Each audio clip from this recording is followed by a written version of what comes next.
All right, shalom. Now I want to go into Abraham.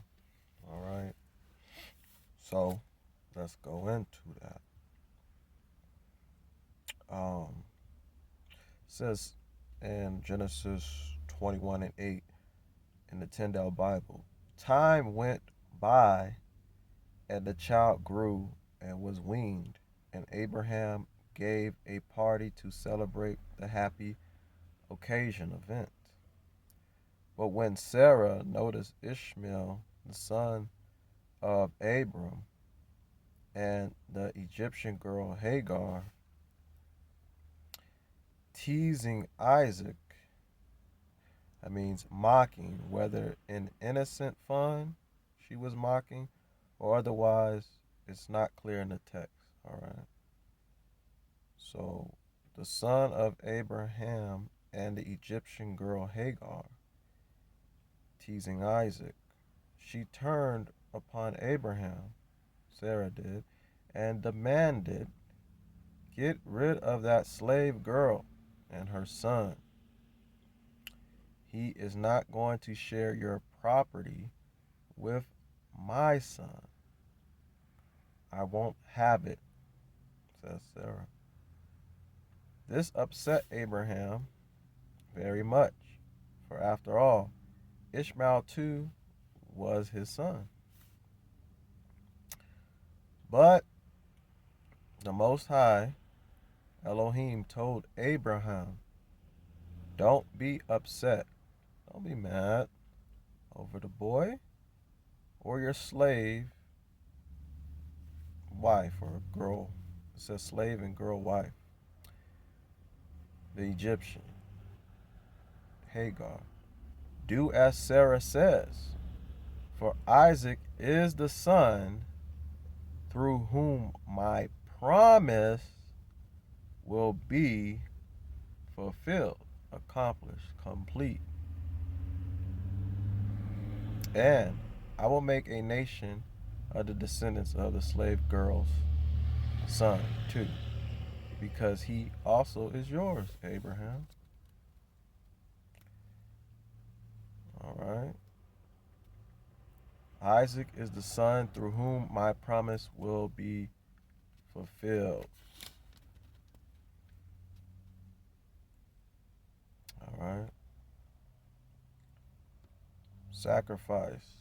In Hebrew, the word zabak. Sacrifice Isaac to me.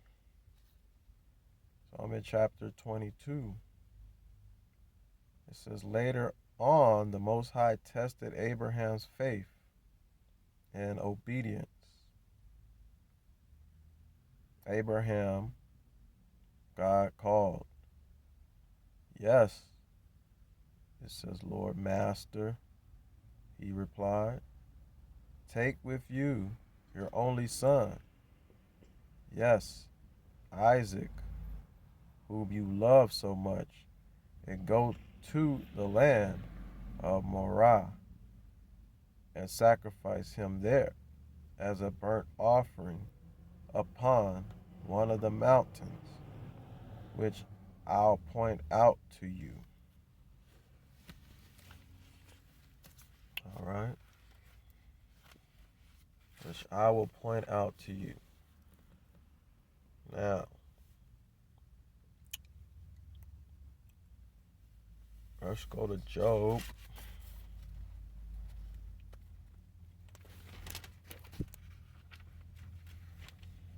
One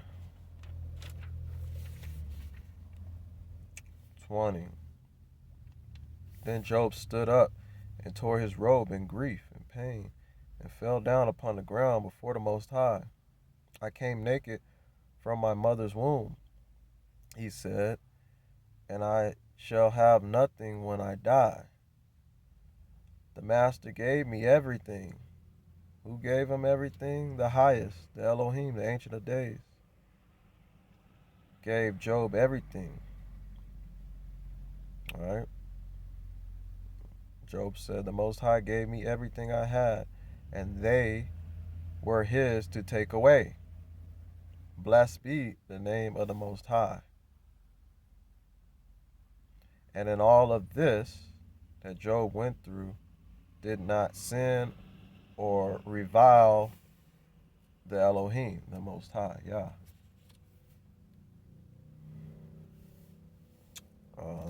Job 2, verse 10.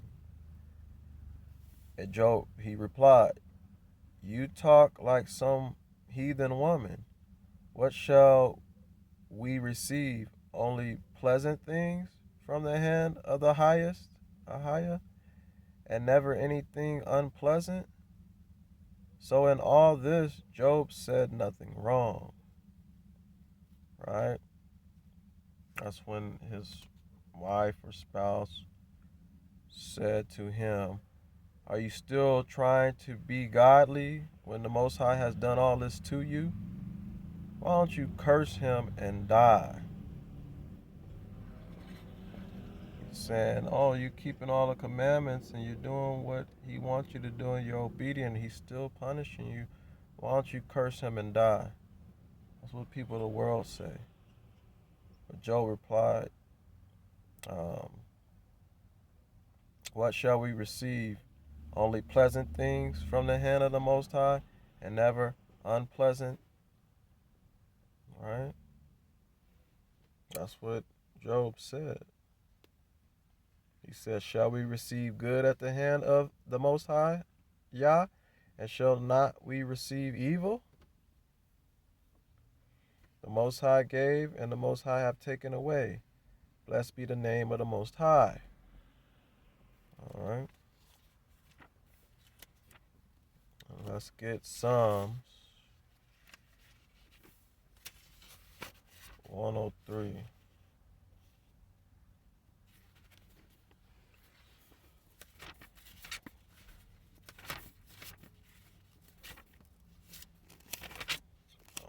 Psalms 100, verse 3. So, try to realize what this means. The Most High is all power. He's the highest. All right. He made us. We are his people, the sheep of his pasture. All right.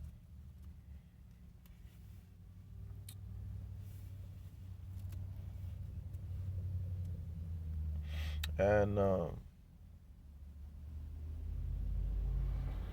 he has made us and not we ourselves. All right. That we are nothing and have nothing of ourselves independent of him, but that all we are, all we have, and all we hope for is derived from him, the Most High, all power, from his free and undeserving bounty, which therefore he may justly take from us in what way soever and whensoever he pleases. All right.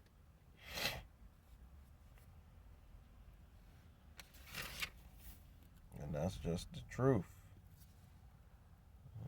Hmm. So,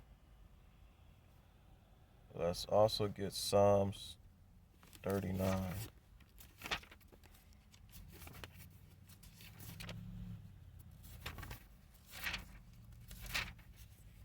39 and 9. All right.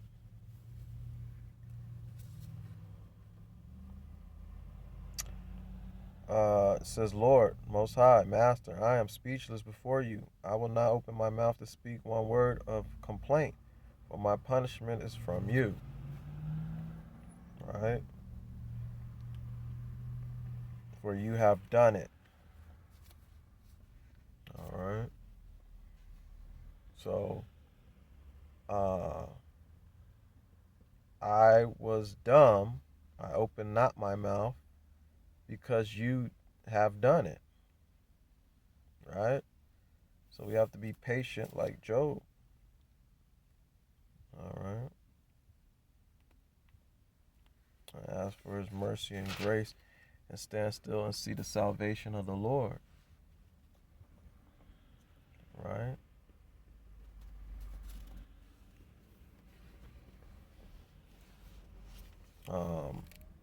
forgot the scripture, but um, if an alarm goes off in the city, have not you have done it, or calamity have happened in the city, have not you done it? All right. We have to understand His will and what He desires, and what looks to be for our bad turns out to be for our good. A man don't know his own way. His way is guided by the Most High. All right. So,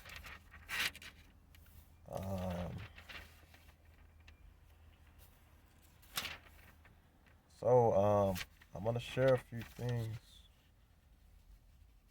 I'm gonna share a few things in a dissertation of Josephus, but let's read. Um, let's go to. I'm in the book of Josephus, book 1, chapter 13. Okay. Concerning Isaac, the legitimate son of Abraham. Now, Abraham greatly loved Isaac, Israel, as being his only begotten. All right. Being the only begotten son, um, meaning the beloved son. All right. We go to Hebrews 11:17. Let me go there real quick.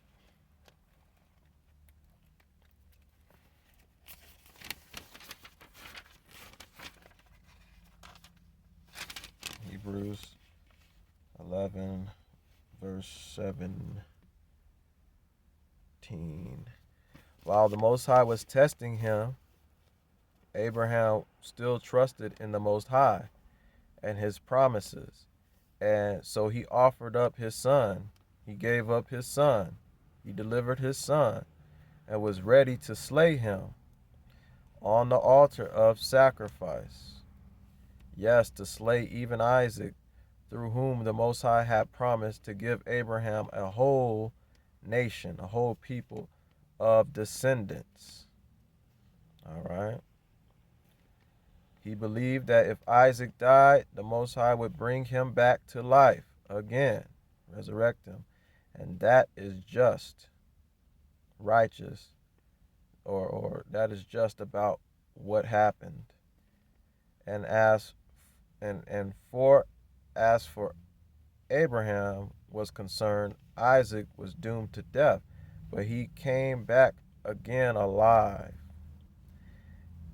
It was by faith that Isaac knew that the Most High would give future blessings to his two sons, Jacob and Esau. All right.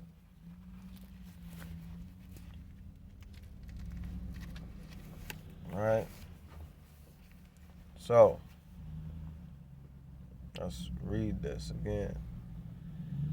Now, Abraham greatly loved Isaac as being his only begotten son, beloved son, and given to him at the borders of old age, at the time of old age, by the favor, the grace, and the mercy of the Most High. The child also endeared himself to his parents. He honored his parents still more, even more, by the exercise of every virtue and adhering to his duty to his parents. He was obedient, being zealous, and he was eager in the worship of the Most High. Abraham also placed his own happiness in this prospect, in his child, that when he should die, he should leave this his son in a safe and secure manner, which accordingly he obtained by the will, the desire of the Most High, who being desirous to make an experiment of Abraham's religious disposition towards himself, appeared to him. He was revealed to him and enumerated all the blessings he increased all the blessings he had bestowed on him, Abraham, how he had made him superior to his enemies, and that his son Isaac was the principal part of his present happiness, and was derived from him. He came from him. And he said that he required this son of his as a sacrifice, a gift, and holy oblation. Accordingly, he commanded him to carry him to the mountain Moriah and to build an altar and offer him for a burnt offering upon it, for that this would best manifest his religious disposition, his practice towards him, if he preferred what was pleasing, acceptable to the Most High, before the preservation of the safety of his own son. Now, Abraham thought that it was not right to disobey the Most High in anything. We need to be like that. But that he was obliged, he was asked to serve him in every circumstance of life. No matter what you go through, serve the Most High. Since all creatures that live enjoy their life by his providence, that means care, and the kindness he bestows on them, gives to them. Accordingly, he held this command of the Most High. He didn't reveal it, he concealed the command, the law, or the demand of the Most High, the desire, and his own intentions about the slaughter of his son. From his wife, he kept it from his wife, as also from every one of his servants. Otherwise, he should have been hindered, stopped from his obedience to the Most High. That's why you don't speak everything, tell everything. People will start getting in your way. And he took Isaac together with two of his servants, and laying what things were necessary for a sacrifice upon an ass, he went away to the mountain. Now the two servants went along with him 2 days. But on the third day, as soon as he saw the mountain, he left those servants that were with him. All right, and I'm going to stop real quick. There's a book, Jubilees and Jasher. Read about this. In one of them, it talks about Hasatan coming to him and making mirages and illusions to try to stop him from completing his mission, his task. All right. And it's important that you know the wiles and the tricks of Hasatan. He would jump into people to try to stop you from completing your mission for the Most High. Right? Peter, you got a devil. Get out of my way. I got to go and do what my father told me to do. Be about your father's business. Don't let no devil stop you. All right? So he left those servants that were with him till then in the plain, and having his son alone with him, he came to the mountain. It was that mountain upon which King David afterwards built the temple. There's a note here, but I'm going to keep going. Now they had brought with them everything necessary for a sacrifice, a gift, excepting the animal that was to be offered, offered only. Now Isaac was 25 years old, and as he was building the altar, he asked his father, his Abba, what he was about to offer. What are you going to give, Dad? Since there was no animal there for an oblation, to which it was answered. This is what Abraham answered, that the Most High would provide himself an oblation. All right? He being able to make a plentiful provision for men out of what they have not. The Most High can make a plentiful provision for us, for men, out of what they have not. He can provide. and to deprive others of what they already have. He could take away from others what they already have. And it says, and when they put too much trust therein, when they put too much trust uh, into what they already have. Mammon, materials, vanity, things. But anyway, let me read this again. That God would provide himself an oblation, a gift, he being able to make plentiful provision, many provision food or plentiful provisions for men out of what they have not, and to deprive, remove others of what they already have when they put too much trust therein and what they have.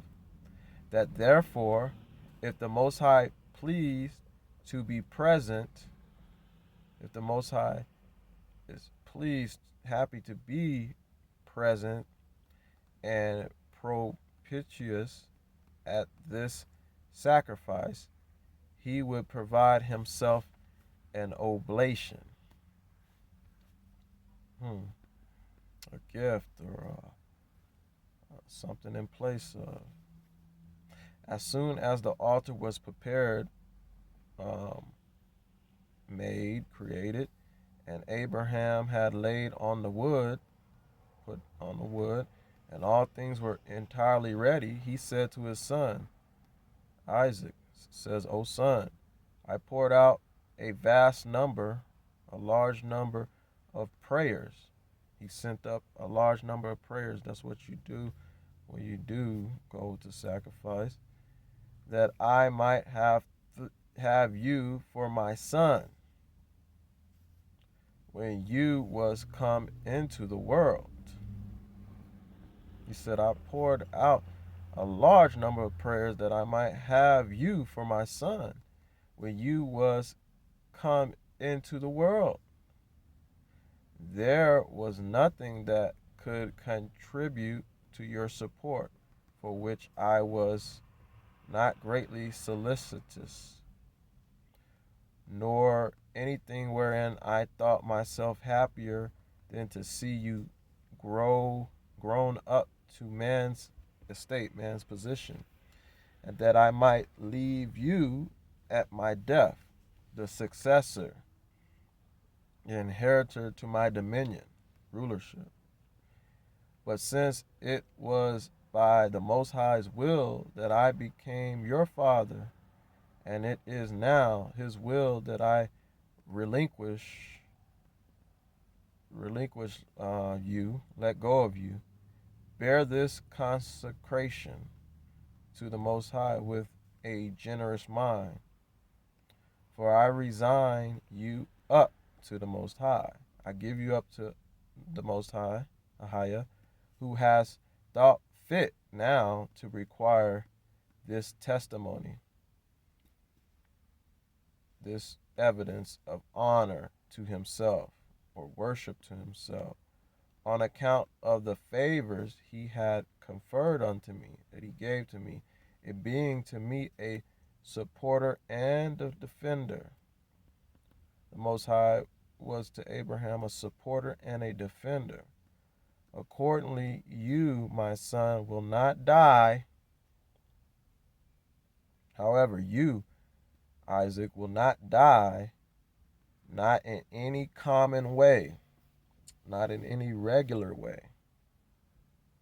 It says common way of going out of the world. That's what happened to the Messiah. All right. But sent to God the Most High, called to the Most High, the Father of all men, beforehand, by your own Father, in the nature of a sacrifice, a gift. I suppose he thinks you worthy, you're valuable to get clear of this world, to leave this world, and neither by disease, a regular way, neither by war, the sword, nor by any other severe way, disaster, calamity, by which death usually comes upon men, but so that he will receive your soul, your spirit, with prayers. See, the pagans, when they sacrificed something, they weren't giving up no worship, no praise, no prayers. It's totally different. But anyway, let me read it again. But so that he will receive your spirit with prayers and holy offices, holy offices of religion, holy offices of practice. All right. And will place you near to himself. Right? Purification, all of the practices. And will place you near to himself, because he's going to place you near to himself. That's what happened to Christ. He placed him near to himself, and he's sitting on the right hand of the Father.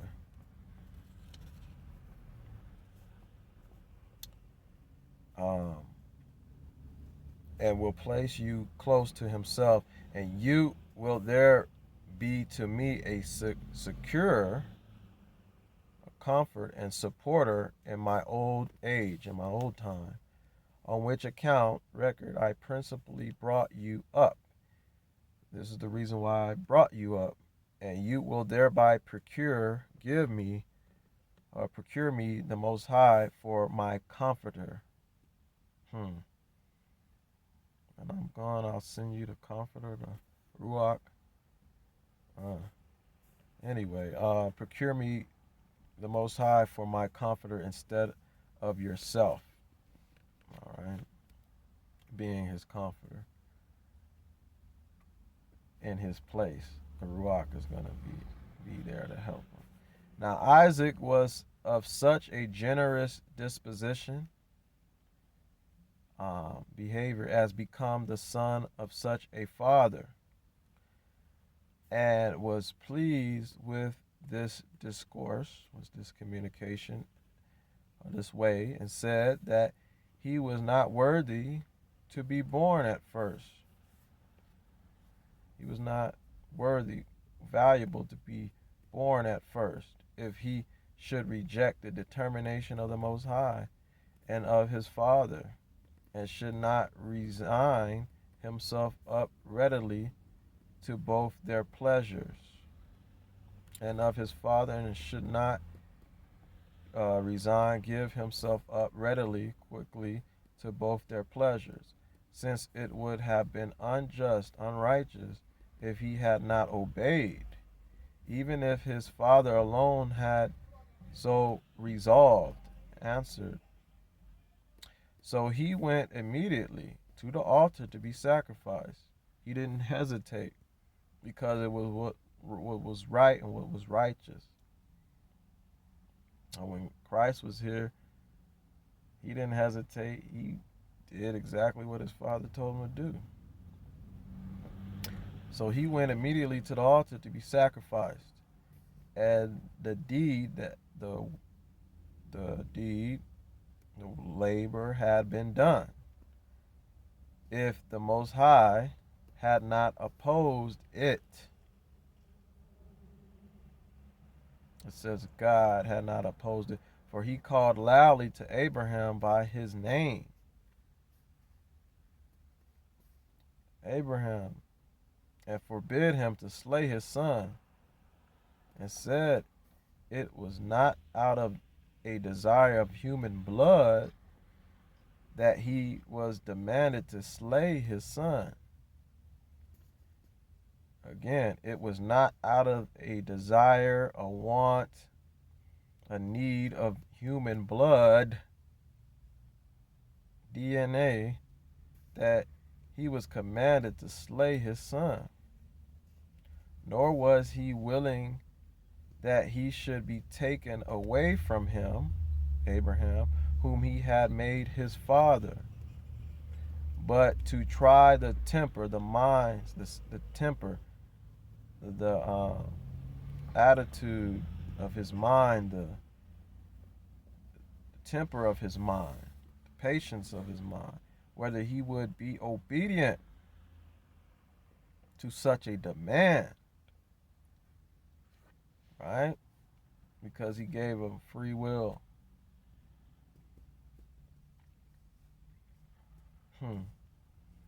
Since therefore he now was satisfied, he was um, filled as to that his alacrity, his attitude, his mindset, and the surprising readiness he showed in his piety, his honor, his respect.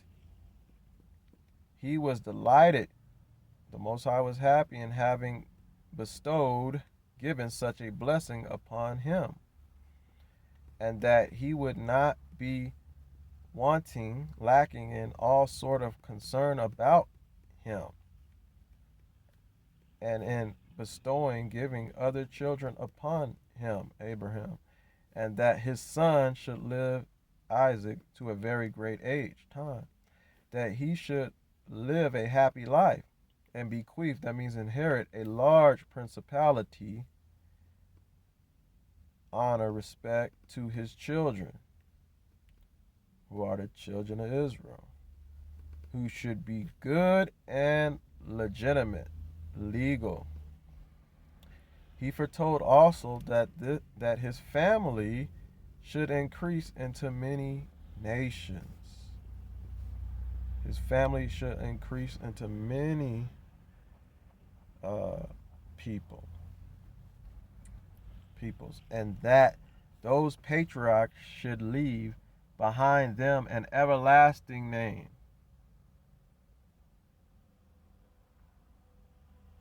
All right, Yasharallah, that they should obtain the possession of the land of Canaan.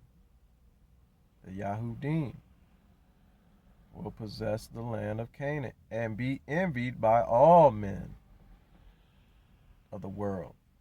Because we got next, right? Esau is the end of the world, and Jacob is the beginning of it that follows, right? When the Most High had said this, he produced to them a ram, which did not appear before, was not seen before. And I just told you in Jubilees and Jasher, Hasatan was showing illusions that wasn't there before neither, but which is definitely fake. But the Most High can produce in reality. When the Most High had said this, he gave to them a ram, a physical ram, which did not appear before for the sacrifice. So Abraham and Isaac, receiving each other unexpectedly, hugging each other, and having obtained the promise, they received the promises of such great blessings, embraced one another, they held one another. And when they had sacrificed, they returned, so they went back to Sarah and lived happily together. And the Most High affording them or giving them his assistance, his divine help in all things they wanted or desired. All right. And I'm going to read this note again because it's just beautiful.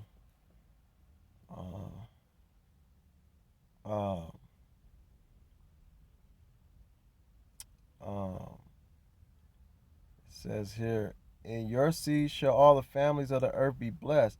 He saith not, and to seeds as of many, but as of one, and to your seed, which is Christ. Galatians 3:16. 16. Right?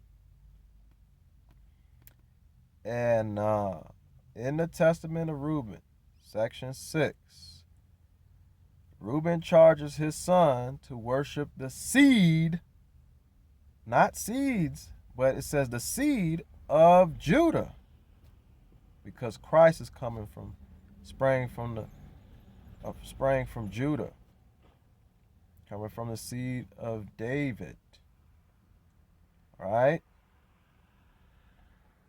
And Jesse, it says, worship the seed of Judah who should die for them invisible. Christ died in the physical and invisible wars, and should be among them an eternal king, an everlasting king. All right.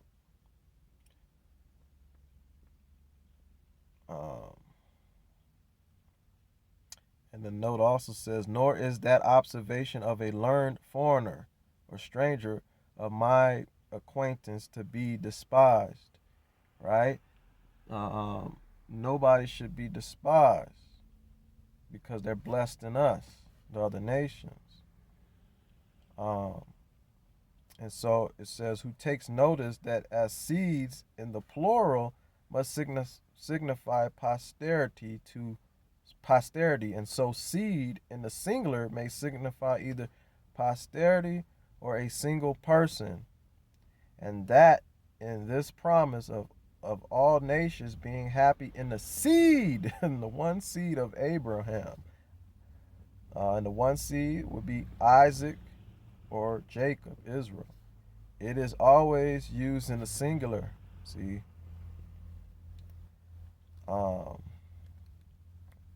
And then it says, to which I shall add that it is sometimes, as it were, paraphrased by the son of Abram and the son of David, which is capable of no such ambiguity. Right? So the promise, we are the children of the promise. Period. And I just wanted to go back into that. That note is something else, man. That note is something else. And we know that blessing was given to Jacob. So let's go real quick and let's read Galatians 3:16.